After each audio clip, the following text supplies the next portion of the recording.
How was it from the pitch? What happened to Varga? What did you see there? What were your emotions? It was terrible. It was a terrible moment to see Barnabas like that. Fortunately, he's in a much better condition. He's gonna have to go through an operation, a minor operation probably, but he's in a stable condition. We cross our fingers for him, for he can return quickly.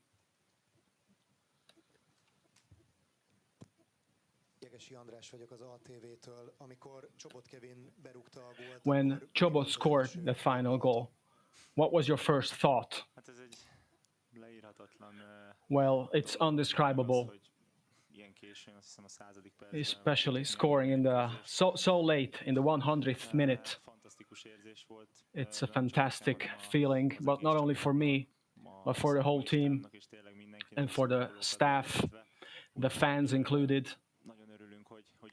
So we are very happy it unfolded like that, and we are hopeful in terms of the other games. We hope they're going to be favorable for us.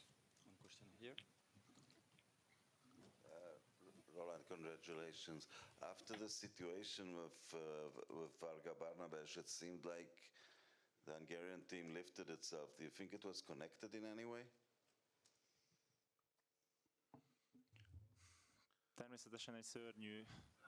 Naturally, it was a terrible incident.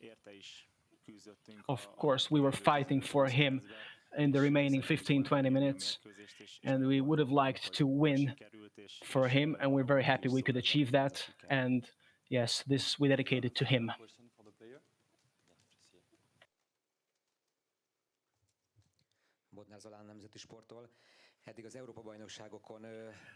Until now, in the Euros, 3 times a Hungarian player was elected for the man of the match. Both of you and the other player come from the academy of Puskás. Does this mean anything? Is it a justification of the training program? I think it's very good for the academy to see that such players come out of the academy, getting awards like that at the Euros. I would like to repeat that this wasn't our last game in the tournament, and hopefully one of our squad is going to get the award. Thank you. You can ask your question for the coach. Take the first one here. The coach has no translation. Always It's broken. completely deaf, the Italian. Which? Te mehet.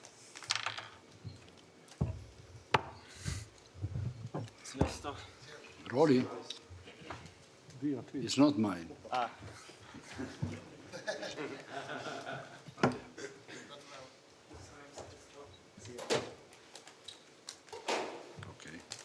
Can we 1, try? 2, 3. Yeah, You hear me? try to ask your question, please. Yeah, sure. Mr. Rossi, Roland Sallai from STV. It's not working. Not working. We don't have any. Okay, but Italian. in Okay, English, in English it's okay. Great. Yeah. I'd appreciate it if you could answer in English if possible. Yeah. Steve Clark said his team was denied a clear penalty. What was your view, and do you believe the better team won on the night?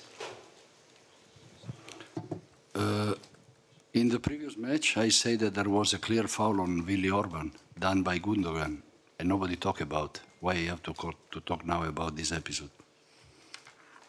I didn't see well from the bench, but if they didn't give the penalty, probably in the VAR room, they have seen that it was not penalty. Also because in this European Championship, many push from back are allowed.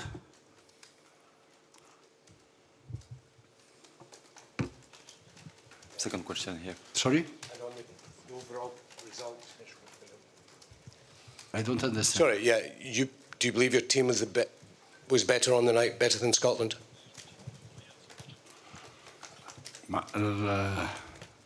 To be honest, the Scottish had a bit more of ball possession, especially in the first half.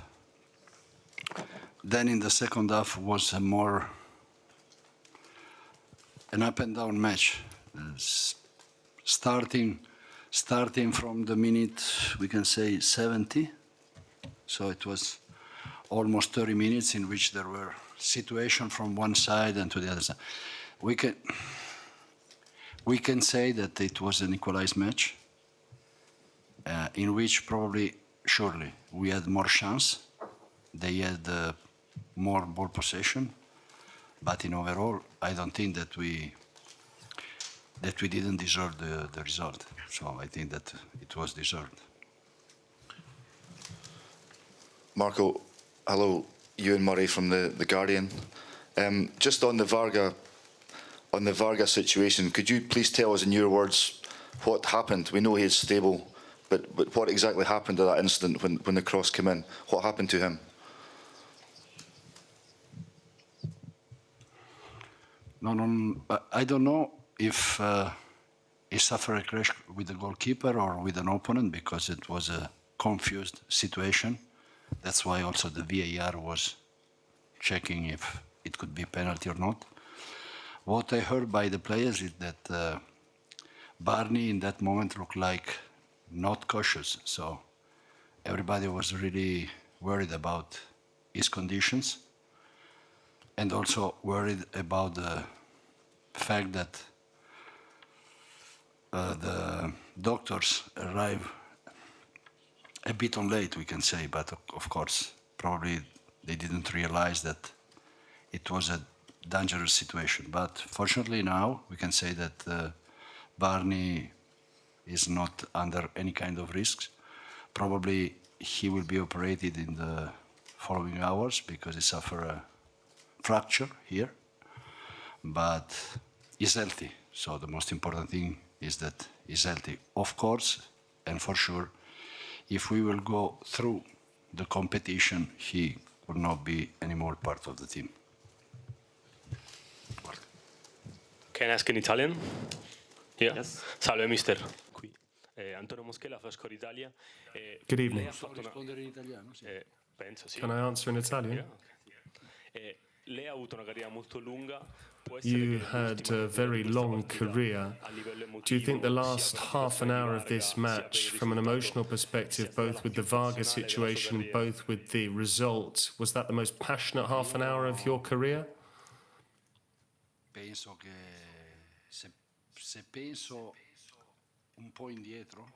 If I think back, not too many years ago, but a few years ago, I don't ever recall having an easy win out there on the pitch. Never, never. You know, talking about important games, crucial matches. For instance, we qualified in the final minute in Bulgaria, thanks to an own goal. Not that we didn't deserve the win, but until the 97th minute, it was still 2-1. So, in my career, I don't think I've ever taken anything for granted or ever banked on anything. This is my second European Championship, and because of my age, I'm 59 years of age. I might not necessarily take charge of another one, but I'm delighted to have got my first win at this competition because I've only actually been on the receiving end thus far. 2 draws, 1 win and 3 defeats. It's not a great record, great haul, but given the win came tonight, I'm delighted, I have to say, for myself.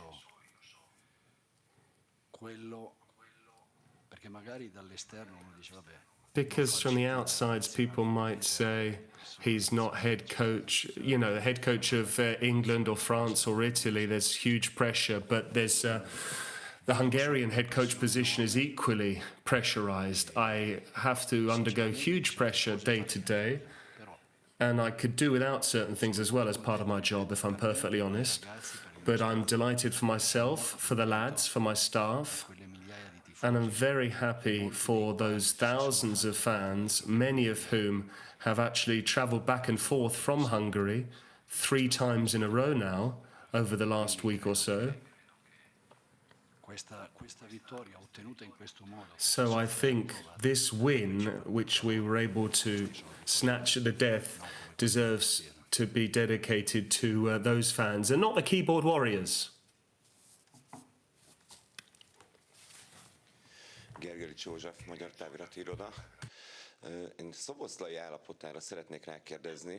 In terms of Szoboszlai's state, it seems to me that he cannot really cannot do sprints with the balls. Am I correct?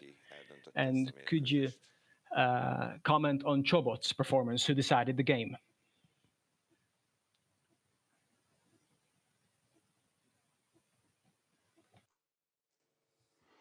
Dominic non è al meglio della condizione.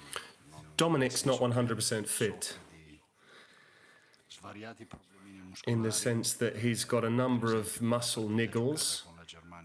For instance, he hasn't trained between the Germany game and tonight's match. All he's done is recovery. He's had a series of treatments which allowed him to actually play there tonight, but we can't do without Dominik Szoboszlai. That's why I picked him, and I picked him for the duration. In truth, I wanted to take him off because he did appear very tired to me, 10 minutes from full time, but he's always very dangerous at any stage of the match, and he can come up with a match-winning moment. This time, Chobot came up with a match-winning moment, and he finally came on in the way I wanted him to off the bench. He's a kid like all the other guys. He's an incredible guy, but in the Germany game, he came on in that match as well. As opposed to making those runs deep high up the pitch, he kept showing for the ball short into feet. And with a player like him and his pace, I think it's crucial that he runs in behind. I think he consistently made those runs in behind tonight. He struck the post prior to that. Then after he scored the goal, I think he had a huge impact on the game. But as I always say, if we have a squad of 26 players, there's a reason for that. You pick 11 to start, and then the substitutes help you to make changes. And occasionally, you get it right with your substitutes, and you can win the match. Jegesi András vagyok az ATV-től. Mister, io chiederei lei in italiano anche questa volta. Che tipo di somma darebbe per la fase gironi per l'Ungheria dopo queste tre partite? What rating would you give Hungary for their group stage after these 3 games?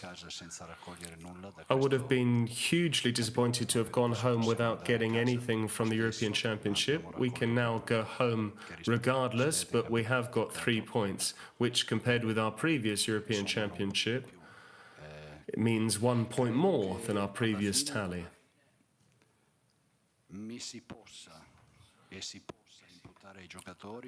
Ultimately, I think they can hold it against me and hold it against my players for only having got the first half against Switzerland wrong. But in the second half, we actually came back and gave Switzerland a good going over. The third goal, we were responsible for that. I don't know if you remember it or not. But as for the Germans, as I've said for a while now, Germany are favourites for Euro 2024. They'll go all the way, I think. They'll at least make it to the semi-finals. I think they're favourites to win the competition as a whole. So if you play against Germany, then you can lose. These things happen. But when someone said that people thought that we might go very far in the European Championship, then people started to believe it. But you can lose against Germany. I think a 2-0 defeat against Germany, even though they dominated the game, we played the game that we needed to. And again, we were slightly unlucky with the big moments of the game. So if we want to talk about big moments, ever since we started preparing for this competition, everything has gone against us in terms of the big moments. And no one's talking about that. Tonight, ultimately, Lady Luck remembered us in the 100th minute of the game, because otherwise she was looking elsewhere. Let's hope that this is a signal going forward and that we can rely on a bit of the rub of the green. What was your first thought when you saw that the addition time was 10 minutes?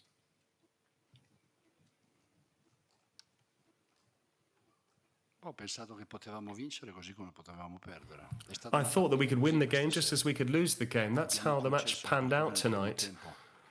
In the first half, we afforded them a bit more ball possession to Scotland. In the second half, It was more a case of the ping-pong back and forth, end-to-end stuff, particularly in the last 30 minutes of the game, with both sides doing everything in their power to try and win the match, because we knew and they knew that a draw ultimately wouldn't have given hope to either side.